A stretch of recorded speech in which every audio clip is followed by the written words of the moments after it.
ಡಿಕೆಶಿ ಸಂಪುಟದ ಸಚಿವರಿಗೆ ಕೊನೆಗೂ ಕೂಡ ಖಾತೆ ಹಂಚಿಕೆಯನ್ನ ಮಾಡಲಾಗಿದೆ. ಯಾವಾಗ ಸಚಿವರ ಖಾತೆಗಳ ಹಂಚಿಕೆ ಆಗುತ್ತೆ ಅಂತ ಹೇಳಿ ದೊಡ್ಡ ಪ್ರಶ್ನೆ ಹುಟ್ಟಿಕೊಂಡಿತ್ತು. ಇದೀಗ ನೂತನ ಸಚಿವರಿಗೆ ಖಾತೆ ಹಂಚಿಕೆ ಆಗಿದೆ. ಹೈಕಮಾಂಡ್ ಪಟ್ಟಿಯನ್ನ ರವಾನೆ ಮಾಡಿದ ಬೆನ್ನಲ್ಲೇ ಖಾತೆ ಹಂಚಿಕೆ ಮಾಡಲಾಗಿದೆ. ಸಚಿವರುಗಳಿಗೆ ಡಿಕೆಶಿ ಸಂಪುಟದ ಸಚಿವರಿಗೆ ಖಾತೆ ಹಂಚಿಕೆಯನ್ನ ಮಾಡಲಾಗಿದೆ. ಯಾರ್ಯಾರಿಗೆ ಯಾವ ಖಾತೆ ಹಂಚಿಕೆಯನ್ನ ಮಾಡಿದ್ದಾರೆ ಅನ್ನುವಂಥದ್ದು ಇದೀಗ ಬಹಳಷ್ಟು ಕುತೂಹಲವನ್ನ ಕೆರಳಿಸಿತ್ತು. ಕೊನೆಗೂ ಕೂಡ ಅದಕ್ಕೆ ಅಂತ್ಯ ಹಾಡುವ ದಿನ ಬಂದೇ ಬಿಟ್ಟಿದೆ.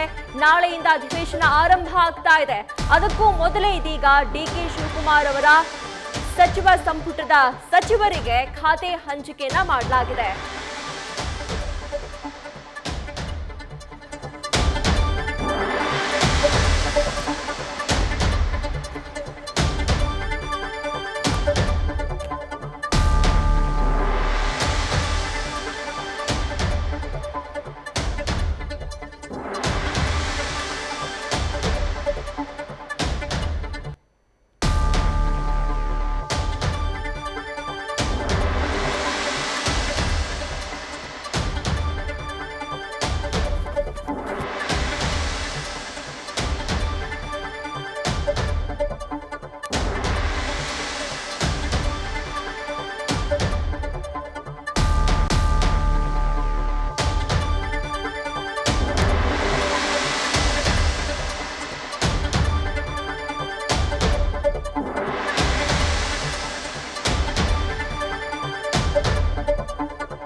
ತೀವ್ರ ಕುತೂಹಲವನ್ನ ಹಾಗೆ ಅಷ್ಟೇ ಗೊಂದಲಗಳನ್ನು ಮೂಡಿಸಿದ್ದಂತಹ ಒಂದು ಪ್ರಸಂಗ ಏನಿತ್ತು ಅದೀಗ ಅಂತ್ಯಗೊಂಡಿದೆ. ಡಿಕೆಶಿ ಸಚಿವ ಸಂಪುಟದಲ್ಲಿ ನೂತನ ಸಚಿವರಿಗೆ ಕಡೆಗೂ ಖಾತೆಯನ್ನ ಹಂಚಿಕೆ ಮಾಡಲಾಗಿದೆ.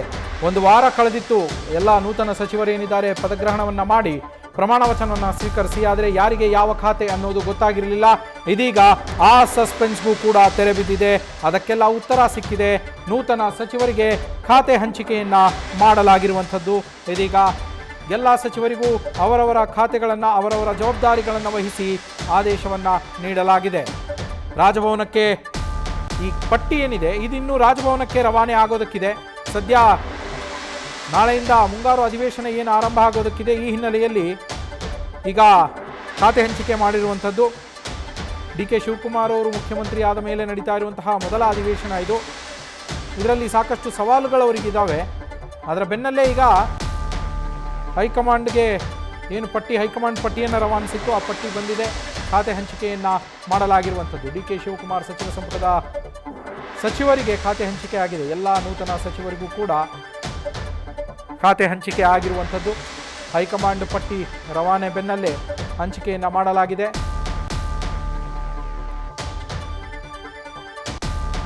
ಆದರೆ ಸಿಎಂ ಡಿಕೆ ಶಿವಕುಮಾರ್ ಅವರಿಂದ ರಾಜಭವನಕ್ಕೆ ಈ ಪಟ್ಟಿ ಇನ್ನೂ ಹೋಗೋದಕ್ಕಿದೆ. ಖಾತೆಗಳ ಹಂಚಿಕೆಯ ಪಟ್ಟಿ ಏನಿದೆ ಅದು ಹೈಕಮಾಂಡ್ನಿಂದ ಪಟ್ಟಿ ರವಾನೆ ಆಗ್ತಾ ಇದ್ದಂತೆ ಸಿಎಂ ಡಿಕೆ ಶಿವಕುಮಾರ್ ಅವರಿಗೆ ಏನು ಪಟ್ಟಿ ಬಂದಿದೆ ಆ ಪಟ್ಟಿ ರಾಜಭವನಕ್ಕೆ ಇನ್ನೂ ತಲುಪೋದಕ್ಕಿದೆ. ಸದ್ಯ ಖಾತೆ ಹಂಚಿಕೆಯ ಪಟ್ಟಿ ಸಿಎಂ ಅವರ ಕೈ ತಲುಪಿದೆ. ರಾಜ್ಯಪಾಲರಿಗೆ ಅದು ಇನ್ನೂ ರವಾನೆ ಆಗಬೇಕಾಗಿದೆ. ಯಾವುದೇ ಕ್ಷಣದಲ್ಲಾದರೂ ಸಹ ರಾಜಭವನಕ್ಕೆ ಆ ಪಟ್ಟಿ ಹೋಗತ್ತೆ.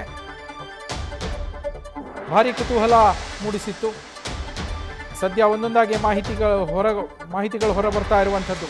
ನಮ್ಮ ಪೊಲಿಟಿಕಲ್ ಕರೆಸ್ಪಾಂಡೆಂಟ್ ಹರೀಶ್ ಫೋನ್ ಸಂಪರ್ಕದಲ್ಲಿದ್ದಾರೆ. ಹರೀಶ್, ಭಾರಿ ಚರ್ಚೆಗೆ ಕಾರಣವಾಗಿದ್ದಂತಹ, ಭಾರಿ ಕುತೂಹಲವನ್ನು ಮೂಡಿಸಿದ್ದಂತಹ ಖಾತೆ ಹಂಚಿಕೆ ಕಡೆಗೂ ಆ ಪಟ್ಟಿ ಬಂದಿದೆ, ಮುಖ್ಯಮಂತ್ರಿಗಳ ಕೈ ಸೇರಿದೆ. ಆದರೆ ರಾಜಭವನಕ್ಕೆ ತಲುಪಬೇಕು ಅನ್ನೋ ಮಾಹಿತಿ ಇದೆ. ಯಾವ್ಯಾವ ಸಚಿವರಿಗೆ ಯಾವ್ಯಾವ ಖಾತೆ ಜವಾಬ್ದಾರಿಯನ್ನು ನೀಡಲಾಗಿದೆ ಅನ್ನೋ ಮಾಹಿತಿ ಏನಾದರೂ ಸಿಕ್ಕಿದೆಯಾ? ಕೂಡ ನಾಳೆ ಅಧಿವೇಶನ ಇರುವ ಹಿನ್ನೆಲೆಯಲ್ಲಿ ಇವತ್ತು ಅಧಿಕೃತವಾಗಿ ಕೂಡ ಖಾತೆಗಳ ಹಂಚಿಕೆ ಆಗುತ್ತೆ ಅನ್ನುವಂಥ ಮಾಹಿತಿ ಲಭ್ಯ ಆಗ್ತಿದೆ. ಸೊ ಹೈಕಮಾಂಡ್ ನಾಯಕರ ಜೊತೆ ಚರ್ಚೆ ನಡೆಸಿರುವಂತಹ ಸಿಎಂ ಡಿಕೆ ಶಿವಕುಮಾರ್ ಅವರು ಕೆಲವೇ ಹೊತ್ತಿನಲ್ಲಿ ಕೂಡ ಈಗ ರಾಜಭವನಕ್ಕೆ ಆ ಪಟ್ಟಿಯನ್ನು ರವಾನೆ ಮಾಡ್ತಾರೆ ಅನ್ನುವಂಥ ಮಾಹಿತಿ ಲಭ್ಯ ಆಗ್ತಿದೆ.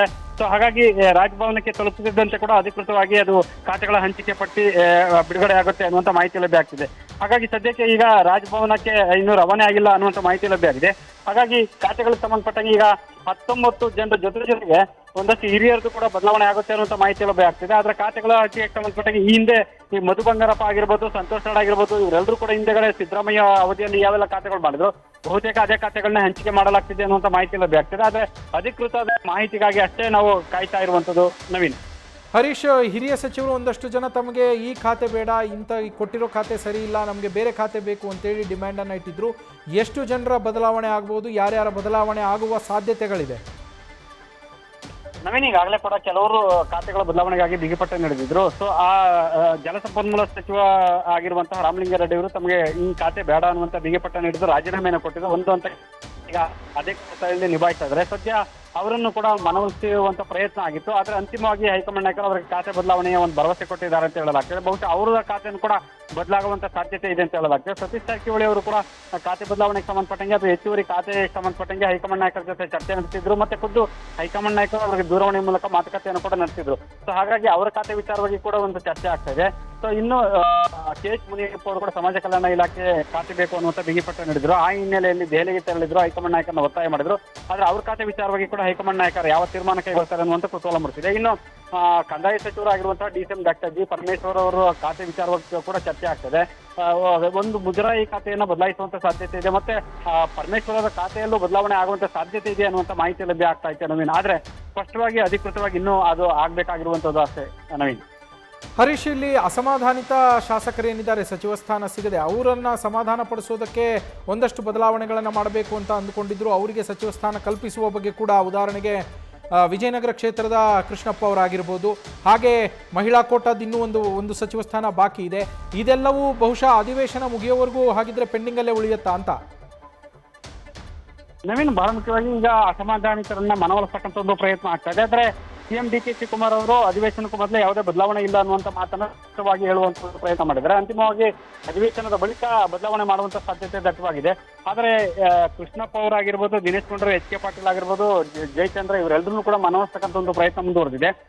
ಯಾರನ್ನ ಕೈ ಬಿಡ್ತಾರೆ, ಯಾರನ್ನ ಸೇರಿಸ್ಕೊಳ್ಳುತ್ತೆ ಅನ್ನುವ ವಿಚಾರದಲ್ಲಿ ಸಾಕಷ್ಟು ಚರ್ಚೆ ಆಗ್ತಿದೆ. ಒಂದು ಹಂತದಲ್ಲಿ ಅಧಿವೇಶನದಲ್ಲಿ ನಾಗೇಂದ್ರ ವಿಚಾರವಾಗಿ ಪ್ರತಿಪಕ್ಷಗಳು ತೀವ್ರ ಹೋರಾಟ ನಡೆಸಿದ್ದೆ. ಆದರೆ ಅದು ಕೂಡ ನಾಗೇಂದ್ರವನ್ನ ಕೈ ಬಿಡುವಂತ ಸಾಧ್ಯತೆ ದಟ್ಟವಾಗಿದೆ ಅಂತ ಹೇಳಲಾಗ್ತಿದೆ. ಅವರ ಬದಲಿಗೆ ಅನ್ನಪೂರ್ಣ ತುಕಾರಾಂ ಅವರಿಗೆ ಕೊಡುವಂತ ಸಾಧ್ಯತೆ ಕಂಡು ಬರ್ತಿದೆ ಅಂತ ಹೇಳಲಾಗ್ತದೆ. ಯಾಕಂದ್ರೆ ಮುನಿಯಪ್ಪ ಅವರು ತಮ್ಮ ಪುತ್ರಿಗಾಗಿ ತ್ಯಾಗ ಮಾಡೋದಕ್ಕೆ ಹಿಂದೆ ತಾಕಿರುವಂತ ಹಿನ್ನೆಲೆಯಲ್ಲಿ ಸಹಜವಾಗಿ ಅಂತಿಮವಾಗಿ ಕೂಡ ಬಳ್ಳಾರಿ ವಿಚಾರಕ್ಕೆ ಸಂಬಂಧಪಟ್ಟಂಗೆ ಅಲ್ಲಿ ಅನ್ನಪೂರ್ಣ ತುಕಾರಾಂ ಅವರಿಗೆ ಅವಕಾಶ ಕೊಟ್ಟಿದೆ. ಅದರಲ್ಲಿ ಮಹಿಳಾ ಕೋಟಾಗೂ ಕೊಟ್ಟಂತಾಗುತ್ತೆ, ಮತ್ತೆ SC ಸಮುದಾಯಕ್ಕೂ ಕೊಟ್ಟಂತಾಗುತ್ತೆ ಅನ್ನುವಂತ ಲೆಕ್ಕಾಚಾರ ಇದ್ದಂತೆ ಕಾಣಿಸ್ತೈತೆ. ಬಹುಶಃ ಆ ಹಿನ್ನೆಲೆಯಲ್ಲಿ ಅನ್ನಪೂರ್ಣ ತುಕಾರಾಂ ಅವರಿಗೆ ಕೊಡುವಂತ ಸಾಧ್ಯತೆ ಇದೆ ಅಂತ ಹೇಳಲಾಗ್ತದೆ. ಇನ್ನು ಸಿದ್ದರಾಮಯ್ಯರು ಕೂಡ ಬಿಗಿಪಟ್ಟು ನೀಡಿದ್ದಾರೆ, ಬಸವರಾಜ ಶಿವಣ್ಣ ಅವರಿಗೆ ಕೊಡಬೇಕು ಅನ್ನುವಂತ ಹಿನ್ನೆಲೆಯಲ್ಲಿ ಅವರಿಗೆ ಅವಕಾಶ ಕೊಡುವಂತ ಸಾಧ್ಯತೆ ಕೂಡ ದಟ್ಟವಾಗಿದೆ ಅಂತ ಹೇಳಲಾಗ್ತಿದೆ ನವೀನ್. ಹರೀಶ್, ಈಗ ತನ್ವೀರ್ ಸೇಠ್ ಅವರ ಪರವಾಗಿ ಈಗಲೂ ಕೂಡ ಪ್ರತಿಭಟನೆಗಳು ಮುಂದುವರೆದಿದ್ದಾವೆ. ನಿನ್ನೆ ಮಹದೇವಪ್ಪನವರು, ತನ್ವೀರ್ ಸೇಠ್ನವರು, ಹಾಗೆ ವೆಂಕಟೇಶ್ ಅವರು ಅಲ್ಲಿ ಸಭೆಯನ್ನು ನಡೆಸಿದ್ರು. ಈ ಕಡೆಗೆ ಕೃಷ್ಣಪ್ಪ ಅವರು ನನಗೆ ಸಚಿವ ಸ್ಥಾನ ಬಿಟ್ಟು ಬೇರೆ ಏನೂ ಬೇಕಿಲ್ಲ, ನಾನು ಬೇರೆ ಯಾವುದ್ರ ಬಗ್ಗೆನೂ ಮಾತಾಡೋದಕ್ಕೆ ತಯಾರಿಲ್ಲ ಅಂತಿದ್ದಾರೆ. ಇವರಿಷ್ಟೇ ಅಲ್ಲದೆ ಹಲವರು ಅಸಮಾಧಾನಿತರಿದ್ದಾರೆ. ಈಗ ನಾಳೆಯಿಂದ ಅಧಿವೇಶನ ಆರಂಭ ಆಗ್ತಾ ಇದೆ. ಸರ್ಕಾರಕ್ಕೆ ಇದು ಸವಾಲಾಗೋದಿಲ್ವಾ? ಈ ಅಸಮಾಧಾನಿತ ಶಾಸಕರು ಒಂದು ವೇಳೆ ನಾಳಿನಿಂದ ಆರಂಭವಾಗುವ ಅಧಿವೇಶನಕ್ಕೆ ಗೈರಾದರು ಅಂದರೆ ಸರ್ಕಾರಕ್ಕೆ ಮುಜುಗರ ಉಂಟಾಗಲ್ವಾ? ಯಾಕೆಂದರೆ ಸರ್ಕಾರ ಈಗಾಗಲೇ ಬಿಡದಿ ಟೌನ್ಶಿಪ್ಪಿಂದ ಹೋರಾಟ ಇರ್ಬೋದು, ಕಾವೇರಿ ನೀರಿನ ವಿಚಾರ ಆಗಿರ್ಬೋದು, ಹಲವು ಸವಾಲುಗಳನ್ನು ಎದುರಿಸ್ತಾ ಇರುವಂತಹ ಈ ಸಂದರ್ಭದಲ್ಲಿ ಇದು ಮತ್ತೊಂದು ತಲೆನೋವಾಗಿ ಪರಿಣಮಿಸುವುದಿಲ್ವಾ ಸರ್ಕಾರಕ್ಕೆ, ಮುಖ್ಯಮಂತ್ರಿಗಳಿಗೆ? ಖಂಡಿತವಾಗಿ ನವೀನ್, ಯಾಕಂದ್ರೆ ಅಸಮಾಧಾನಗೊಂಡಿರ್ತಕ್ಕಂತಹ ಶಾಸಕರನ್ನ ಸಮಾಧಾನ ಪಡಿಸ್ತಕ್ಕಂಥ ಒಂದು ಪ್ರಯತ್ನ ಮುಂದುವರೆದಿದೆ.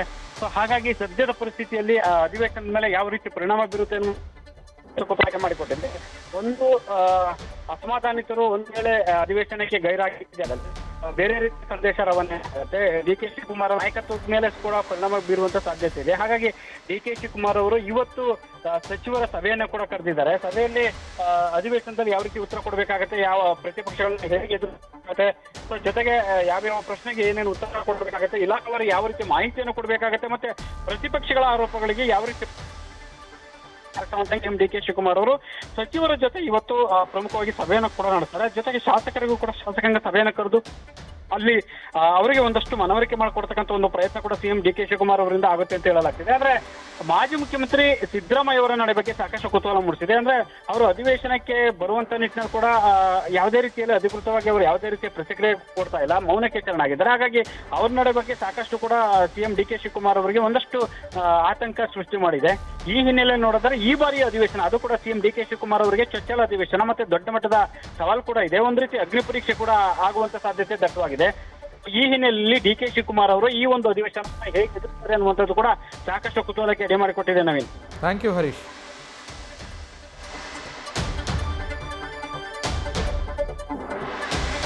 ಭಾರೀ ಚರ್ಚೆಗೆ ಕಾರಣವಾಗಿದ್ದಂತಹ, ತೀವ್ರ ಕುತೂಹಲವನ್ನು ಮೂಡಿಸಿದ್ದಂತಹ, ಯಾವಾಗ ಆಗತ್ತೆ ಖಾತೆ ಹಂಚಿಕೆ ಅಂತೇಳಿ ಪ್ರಶ್ನೆಗಳನ್ನು ಎಬ್ಬಿಸಿದಂತಹ ಒಂದು ಚರ್ಚೆ ಏನಿತ್ತು ಅದಕ್ಕೀಗ ಸದ್ಯಕ್ಕೆ ತೆರೆ ಬಿದ್ದಿದೆ. ಯಾಕೆ ಅಂದರೆ ಖಾತೆ ಹಂಚಿಕೆ ಆಗಿದೆ ಅನ್ನುವ ಮಾಹಿತಿ ಸಿಗ್ತಾ ಇದೆ. ಕಾಂಗ್ರೆಸ್ನ ಹೈಕಮಾಂಡ್ನಿಂದ ಯಾವ್ಯಾವ ನೂತನ ಸಚಿವರು ಏನಿದ್ರು ಅವರಿಗೆ ಯಾರ್ಯಾರಿಗೆ ಯಾವ್ಯಾವ ಖಾತೆಯ ಹೊಣೆಯನ್ನು ಕೊಡಬೇಕು ಅನ್ನೋದನ್ನು ಪಟ್ಟಿ ಮಾಡಿ ಈಗಾಗಲೇ ಆ ಪಟ್ಟಿಯನ್ನು ಮುಖ್ಯಮಂತ್ರಿಗಳಿಗೆ ರವಾನೆ ಮಾಡಿದ್ದಾರೆ. ಆ ಪಟ್ಟಿಯನ್ನು ಮುಖ್ಯಮಂತ್ರಿಗಳು ಇನ್ನೇನು ರಾಜಭವನಕ್ಕೂ ಕೂಡ ಕಳಿಸ್ತಾರೆ ಅನ್ನುವ ಮಾಹಿತಿ ಇದೆ. ಅತಿ ಶೀಘ್ರದಲ್ಲೇ ರಾಜಭವನಕ್ಕೂ ಕೂಡ ಈ ಪಟ್ಟಿ ತಲುಪುತ್ತೆ. ನಾಳೆ ಅಧಿವೇಶನ ಆರಂಭವಾಗ್ತಾ ಇರುವ ಹಿನ್ನೆಲೆಯಲ್ಲಿ ಅಧಿವೇಶನದ ಆರಂಭಕ್ಕೂ ಮೊದಲೇನೆ ಖಾತೆಗಳನ್ನು ಹಂಚಿಕೆ ಮಾಡಿ ಇಂತಿಂಥ ಖಾತೆಗೆ ಇಂತಿಂಥವರು ಹೊಣೆಗಾರರು, ಇಂತಿಂಥವರು ಸಚಿವರು ಅನ್ನೋದನ್ನು ಪಟ್ಟಿ ಮಾಡಿ ಈಗಾಗಲೇ ಕಳಿಸಲಾಗಿದೆ. ಬಹುತೇಕ ನೂತನ ಸಚಿವರಲ್ಲಿ ಯಾರು ರಿಪೀಟ್ ಆಗಿದ್ದಾರಲ್ಲ, ಮಧು ಬಂಗಾರಪ್ಪ ಅವರಿರ್ಬೋದು ಅಥವಾ ಸಂತೋಷ್ ಲಾಡ್ ಅವರಿರ್ಬೋದು, ಅವರು ಈ ಹಿಂದೆ ಇದ್ದಂತಹ ಖಾತೆಗಳನ್ನೇ ಅವರಿಗೆ ಕೊಡಲಾಗಿದೆ ಅಂತ ಹೇಳಲಾಗ್ತಾ ಇದೆ.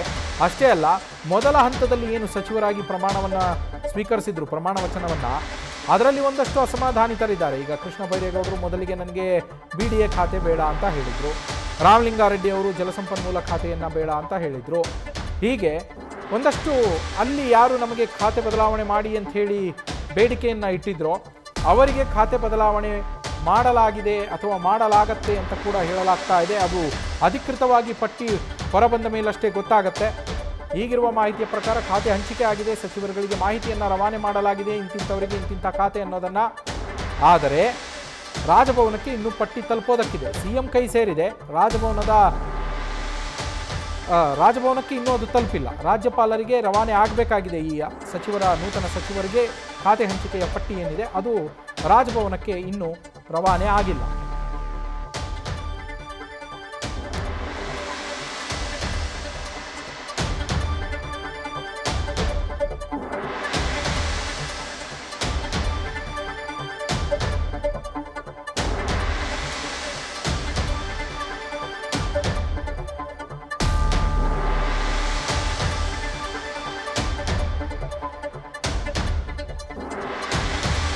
ಸಾಕಷ್ಟು ಜನ ಅಸಮಾಧಾನಿತರಿದ್ದಾರೆ, ನಮಗಿನ್ನೂ ಸಚಿವ ಸ್ಥಾನ ಸಿಕ್ಕಿಲ್ಲ ಅಂತೇಳಿ. ಅದರಲ್ಲೂ ಸಚಿವರಿಗೆ ಈಗೇನು ಪ್ರಮಾಣ ವಚನ ತಗೊಂಡಿದ್ದಾರೆ ಅದರಲ್ಲೇ ಒಂದಷ್ಟು ಬದಲಾವಣೆ ಮಾಡಬೇಕು ಅನ್ನೋ ಚರ್ಚೆಗಳು ಕೂಡ ನಡೆದಿದ್ವು ಅಂತ ಹೇಳಲಾಗ್ತಾ ಇತ್ತು. ಕಾಂಗ್ರೆಸ್ ಹೈಕಮಾಂಡ್ ಮಟ್ಟದಲ್ಲಿ ಮುಖ್ಯಮಂತ್ರಿಗಳು ಕೂಡ ಇದ್ರ ಬಗ್ಗೆ ಚರ್ಚಿಸಿದ್ದಾರೆ ಅಂತೇಳಿ ಹೇಳಲಾಗ್ತಾ ಇತ್ತು.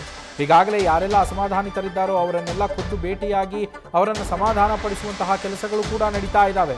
ನಾಳೆ ಅಧಿವೇಶನ ಆರಂಭ ಆಗ್ತಾ ಇರುವ ಹಿನ್ನೆಲೆಯಲ್ಲಿ ಸರ್ಕಾರಕ್ಕೆ ಈಗಾಗಲೇ ಸಾಕಷ್ಟು ಸವಾಲುಗಳಿದ್ದಾವೆ. ಮುಖ್ಯಮಂತ್ರಿಗಳಾಗಿ ಪದಗ್ರಹಣವನ್ನು ಮಾಡಿದ ಮೇಲೆ DK ಶಿವಕುಮಾರ್ ಅವರಿಗೆ ಇದು ಮೊಟ್ಟ ಮೊದಲ ಅಧಿವೇಶನ. ಮುಖ್ಯಮಂತ್ರಿಯಾಗಿ ಮೊದಲ ಅಧಿವೇಶನದಲ್ಲಿಯೇ ಸಾಕಷ್ಟು ಸವಾಲುಗಳನ್ನು ಅವರು ಎದುರಿಸಬೇಕಿದೆ. ಅದರ ಜೊತೆಯಲ್ಲಿ ಈ ಖಾತೆ ಹಂಚಿಕೆ ಇರ್ಬೋದು, ಅಸಮಾಧಾನ ಇರ್ಬೋದು, ಈ ಥರದ ಸಮಸ್ಯೆಗಳನ್ನು ಎದುರಿಸುವಂತೆ ಆಗಬಾರ್ದು. ಇದೆಲ್ಲವೂ ಈಗಲೇ ಬಗೆಹರಿದು ಬಿಡಲಿ ಅಂತೇಳಿ KPCC ಅಧ್ಯಕ್ಷರು ಪ್ರಯತ್ನವನ್ನು ಪಡ್ತಾ ಇದ್ದಾರೆ. ಹೈಕಮಾಂಡ್ ನಾಯಕರು ಕೂಡ ಒಂದು ಪ್ರಯತ್ನವನ್ನು ಪಡ್ತಾ ಇದ್ದಾರೆ. ಯಾರೆಲ್ಲ ಅಸಮಾಧಾನಿತರಿದ್ದಾರೋ ಅವರನ್ನು ಸಮಾಧಾನ ಪಡಿಸುವ ಪ್ರಯತ್ನಗಳು ನಡೀತಾ ಇದೆ. ಖುದ್ದು ಮುಖ್ಯಮಂತ್ರಿಗಳೇ ಅವರನ್ನೆಲ್ಲ ಭೇಟಿಯಾಗಿ ಅವರು ಕೂಡ ಅಲ್ಲಿ ಪ್ರಯತ್ನಗಳನ್ನು ನಡೆಸ್ತಾ ಇರುವಂಥದ್ದು ಅಸಮಾಧಾನ ಶಮನಕ್ಕೆ. ಈ ನಡುವೆ ಈಗ ಖಾತೆ ಹಂಚಿಕೆ ಮಾಡಿ ಒಂದು ಸಮಸ್ಯೆಯನ್ನು ಬಗೆಹರಿಸಿದ್ದಾರೆ.